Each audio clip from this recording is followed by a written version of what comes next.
everybody, Ian here. Down in the subterranean lair, the model railway workshop again, working on a few things. I've got Bontofts sand to work on, and the Gaujo Guild virtual exhibition layout to work on. So in a moment we will nip upstairs and we will take a look at the manual tipping mechanism that I have lined up for the layout. It seems I've done some testing and it seems like it's working really well.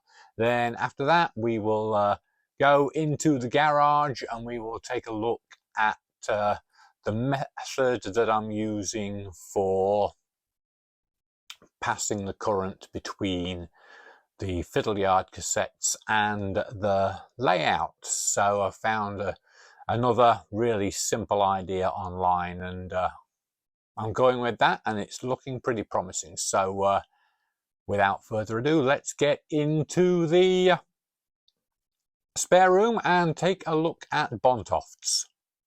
Here we are. We are testing the model hydraulic ram tipping mechanism for the skip wagons. As you can see, the frame of the skip wagon is held in place by that lip there. So hopefully we should be able to tip the wagon and the skip will stay on the rails. So let's see what happens. I'm just behind the baseboard here, behind the cabinet, and I'm just going to push on this on the rod that actuates the tipper, and see, we have a problem here. The ram is like binding on the tube, and it's jamming against the wagon. In fact, if you I don't know if you can see this, but actually we're even moving the loading dock. So that's not going to work. We need to look at something else. So give me a minute here. I've just added a tube on. I've just stuck it to a piece of girder just to hold it in place, and then just taped it onto the original ram tubing. So this will now, I've lifted this up a bit, it'll push higher up the skip, so it shouldn't bind anymore. So if we just like put this, we'll just put that in there, and then we can shove the wagon into place. Let's have a look at this angle. Same again, I've got the rod poking through the back of the layout, and we just like push forwards, and oh, that's better. That's much better. Let's just put that back down again and just push up, and oh my goodness, that's much better. That's a huge improvement. Let's take a look from the front of the layout. This is what you're going to see. Obviously the ram at the minute is much more noticeable than it should be, because it's not painted, but it pushes easily, and everything really works really well. And from this angle you actually cannot see the ram at all. So I think we can call this a win. We've got a new version. This is the Mark II then of the hydraulic ram. Excellent. That's a win. This is how I envisage the everything looking here on the top. So as we have this ram here, you need something to suggest what it's actually being operated by, and to that extent I've just put in this compressor and compressed air tank, so that would suggest that this ram is operated by compressed air. So the compressed air tank, that's a bit big, I think, but also thinking that a skip loaded with sand in real life is going to be pretty damned heavy. So any hydraulic ram is going to need a lot of force behind it to tip the wagon over. But I don't know how much force it would take to tip a wagon, but there you go. That's the reason why that is there. It's a bit big, and I could probably do with something a little bit smaller, but that's how it's going to look, and I think that's going to look pretty good because we have the we have this lever here, and we will have a gentleman stood next to the lever as if to suggest that the gentleman pulls the lever and the ram operates and tips the wagon. It's all about telling the story. You know, you could have the wagon pushed onto the loading dock, up to the loading point, and have the tipper tip, and you wouldn't see a thing.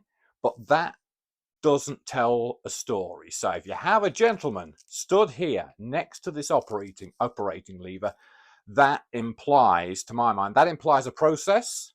So that helps tell the story, and telling the story of what's going on, in my books, is very important.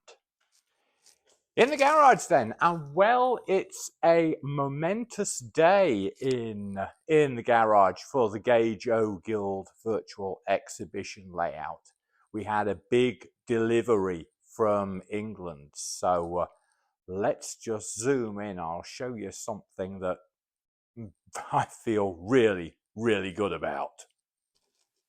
Yes, it's market day in Louth. So the East Lincolnshire Light Railway is running its 2-coach market day special trains. So really excited that I've got another one of these old Stroudley 4-wheel coaches. They look absolutely perfect for a light railway situation, and well, really feel good about this now. So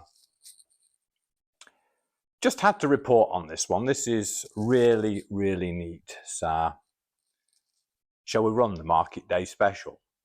We want to see it leave North Cotes for Louth, don't we?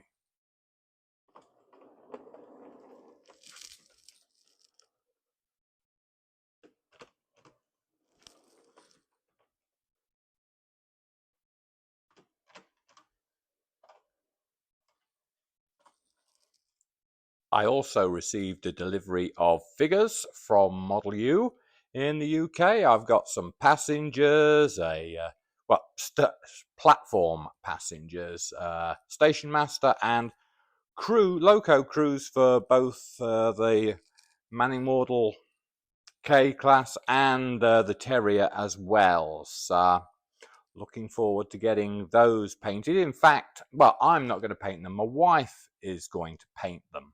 So she likes to paint the figures, so she will be painting those. And incidentally, when we got this coach arrived from Rails of Sheffield, it's today, she looked at the coach, and after saying, well, that was nice, she says, does the roof come off? And well, yes, the roof comes off, and she says, oh, good, I can paint some passengers for there.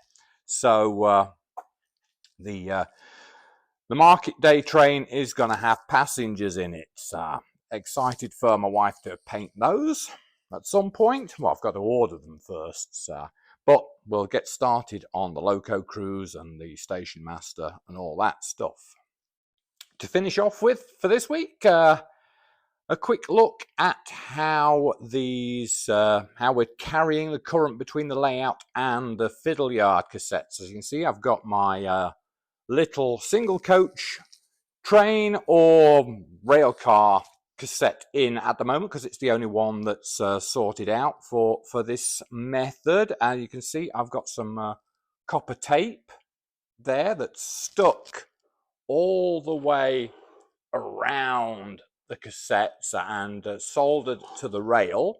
And then you can see that there is also here there is another section of copper tape, and well, the cassette just is pushed into place, the copper tape mates with each other, and it just carries the current so that the train will then run on to the fiddle yards. Simple but effective. You can't ask any fairer than that. There we go. That's the week's work on the layout. It doesn't look like a lot, but what I did was important. You know, the hydraulic ram, compressed air ram on Bontofts works, and that's going to help add to the story of the layout. And if any of you have any observations on what such a ram to tip wagons would look like, then leave a note in the comments or drop me a line at mmrdeditor@gmail.com.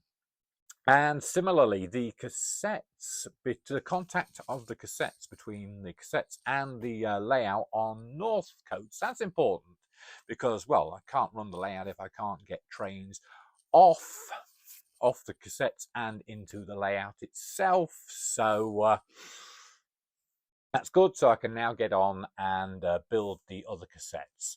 One for the goods train, and a longer one for the market day special passenger train. And wasn't it particularly special to see the market day special train run? Well, I got a big kick out of it anyway, so that's cool. Anyway, before I close this week, I just wanted to say something about the big news this week in the model railway world. Huge news, maybe the biggest news of the year, and that's Rapido UK's announcement of Ivor the engine in 00 scale. I mean, oh, blithering heck.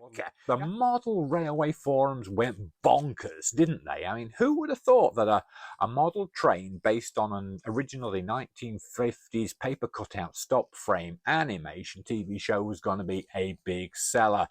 Of course, most of us don't remember the original black and white. We remember the colour remake in the 1970s, but that's when I remember it, and I'm so excited about this news. I mean, the charm of Ivor lies in its simplicity, those paper cutouts and stop frame animation, the human sound effects of the steam locomotive, and the anthropomorphic qualities of Ivor created by that the whistle. And then there was the calming tones of the late Oliver Postgate's voice. Don't forget that too. I mean, even today I find it relaxing to listen to that. Thomas is great, but for me, Thomas lives on the printed page. And don't get me wrong, I still love the books, but Ivor, I discovered Ivor on TV, so that's where he lives for me, you know, with sound and movement. And I bet the digitally sound-equipped locomotives are going to fly off the shelves, just so modelers can hear Ivor go psht, psht, psht, psht, again.